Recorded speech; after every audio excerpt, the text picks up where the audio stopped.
এই যে বেগুন ভাজবো আজকে, বাগানের লম্বা লম্বা করে নুন হলুদ লাগিয়ে বেগুন ভাজা।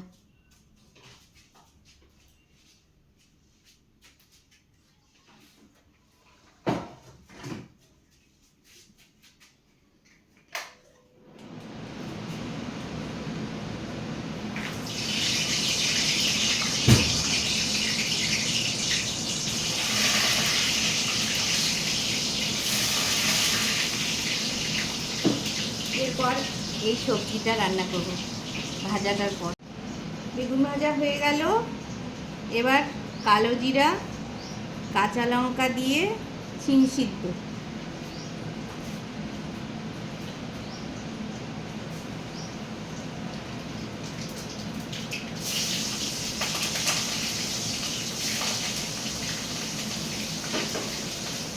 টমেটো দেবো, টমেটো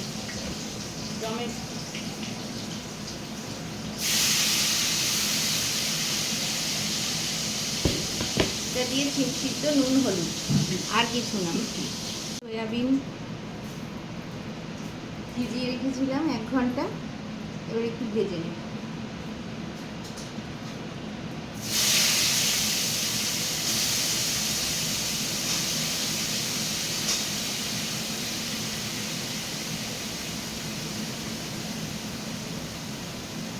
এইটার মধ্যে নিয়েছি জিরা গুঁড়ো, পোস্ত, বাদাম, আদা লঙ্কা টমেটো আর একটু সর্ষে, এই সব মিলিয়ে একটা পেস্ট করব। আর এইখানে এই যে এই ফোড়ন দেব, তেজপাতা, শুকনো লঙ্কা, জিরা আর এই গরম মশলা, একটু লং, ইলাইচি, দারচিনি আর গোলমরিচ।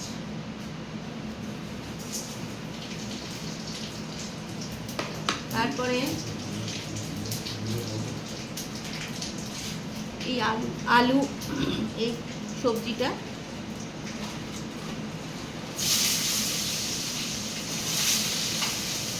এই শিম আর বেগুনটা দেবো একটু পরে, কারণ এটা তো নরম, একটু পরে দেব।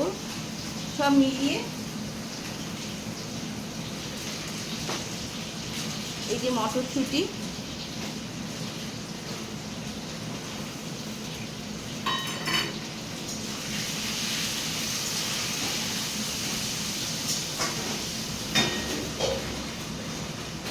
এটা দিয়ে তারপরে মশলাটা মিক্সি করে তারপরে ওই সব মিলিয়ে মিক্স আপ করব। মশলা তৈরি করে নিলাম, এবারে মশলাটা সাঁতলে তারপরে সবজিটা ফিনিশ করব। বাগানের লেবু গন্ধরাজ, ওটা থেকে লেবুর পিছনের যে কদ্দুকস করে এগুলো খুব টেস্ট হয় রান্নার পরে, ফিনিশিংয়ে দিয়ে ফিনিশিং করব সবজিটা। আজকের লাঞ্চ রেডি। এই হচ্ছে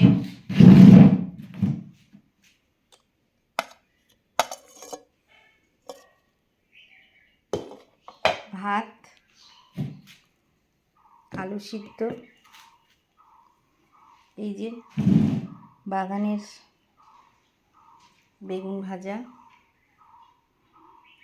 চাটনি, আর এই যে শিম সিদ্ধ কালো জিরা কাঁচা লঙ্কা নুন হলুদ দিয়ে একটু সটে করে নিয়েছি তেল দিয়ে। আর এই মিক্স ভেজ, সয়াবিন, আলু, শিম, বেগুন, তারপরে একটু শোলা কচু ছিল অল্প একটু বাগানের, সব দিয়ে এই একটা মিক্স সবজি হয়েছে। গরম মশলা, জিরা, পেঁয়াজ রসুন ছাড়া আজকের শনিবারের ভেজ থালি। পেঁয়াজ রসুন যদিও আমি খাই, কিন্তু অনেকে তো নিরামিষটা পেঁয়াজ রসুন বাদ দিয়ে করে, তাই আজকে আমি পেঁয়াজ রসুন ছাড়া করলাম। বাই বন্ধুরা।